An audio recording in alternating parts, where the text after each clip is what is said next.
Hello, ladies and gentlemen. We are going to go ahead and begin our phonics lesson for today. We are going to continue practicing our schwa sound. So let's take a look at the video. Not schwa, schwa and VCE.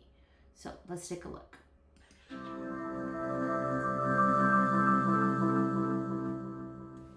In our lessons, we have learned that the vowel consonant E pattern sometimes makes a sound that we don't expect. We expect it to make a long vowel sound, but instead it shifts to a schwa.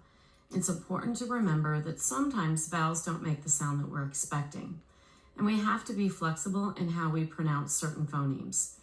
In this lesson, we're going to continue to investigate words where the vowel consonant E pattern shifts to the schwa, but now we're going to be reading longer words. Let's start by examining this word. The word has 4 vowels, and the vowel letters are apart from each other. I see a vowel consonant E pattern, so this information helps us understand that this word has 3 vowel spellings and is going to have 3 syllables. I'm going to put down 3 syllable boards, And I will put 1 vowel on each of the first 2 boards, and my vowel consonant E pattern will be on the 3rd board. So, ladies and gentlemen, I want to stop right there and take a look at the knowledge, right, that was shown by this reader, aka the woman talking. She said when she looked at her vowels first, remember we always identify our vowels first. We can underline them, we can circle them when we're looking at longer words. But she also, right when she looked at her vowels, she noticed the VCE pattern, vowel, consonant, letter E. So she knows that these 2 vowels are going to stick together since they're making the VCE pattern and they're going to go on their own syllable board together. You're not going to separate the I and the E. They're working together in a VCE pattern. Okay, let's keep looking. Then I will fill in my consonants. The first syllable will be D. The second syllable will be script. And the 3rd syllable will be tive. When I blend them together, it sounds like descriptive. That doesn't sound right. I have to flex some vowels to schwas to clean up the pronunciation.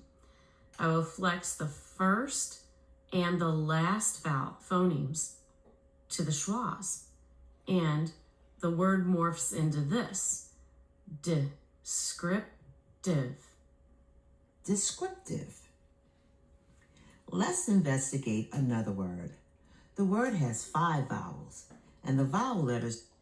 And remember, when we find our vowels, what pattern are we going to look for? Do you see it? Let's keep going.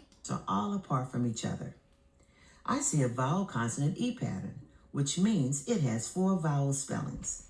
This information helps us understand that this word is going to have 4 syllables. I'm going to put down 4 syllable boards and put 1 vowel on the first 3 boards like this. And my vowel consonant E pattern will be on the 4th board. Then I will fill in my consonants. The first syllable will be ap. The second syllable will be pre. The 3rd syllable will be hen. And the last syllable will be sive. When I blend them together, apprehensive, it doesn't sound right. I have to flex the last vowel to the schwa to adjust the pronunciation. When I do, the word becomes apprehensive. Apprehensive. As you're working with your teacher, look for other opportunities to shift a vowel consonant E pattern to one of the schwa phoneme. So basically, ladies and gentlemen, even though we have the knowledge, right, we know that when we have a VCE, it's most likely going to be a long vowel sound. We're going to do exactly what our reader here just did. We're going to say it out loud to ourselves. We're not going to just write it down and say, okay, that's a long vowel sound and go from there. No, when you say the word out loud to yourself, ask yourself, have I ever heard of this word? Does this sound right? And then you can always try flexing it. Just give it a try. Flex it to the schwa. Remember that schwa is pretty sneaky. It likes to take our vowels and it likes to take our rules that we have and change them around a little to make the eh or the sound. So you can always go ahead just to double check yourself when you're reading. Let me flex that vowel sound just to see if it sounds better. Just like they did in this word. If they would have followed the rules, right, it would have been apprehensive. Now, if I was a reader, I would say that doesn't sound right, right? So I'm going to keep looking at that word and I'm just going to flex it, right? And you can go vowel by vowel if you, syllable word by syllable word to flex. But as they did apprehensive,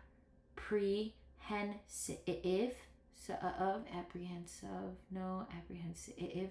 Oh, apprehensive. I might not know what it means, but I've heard it before. Or better yet, it makes more sense. It sounds better than apprehensive.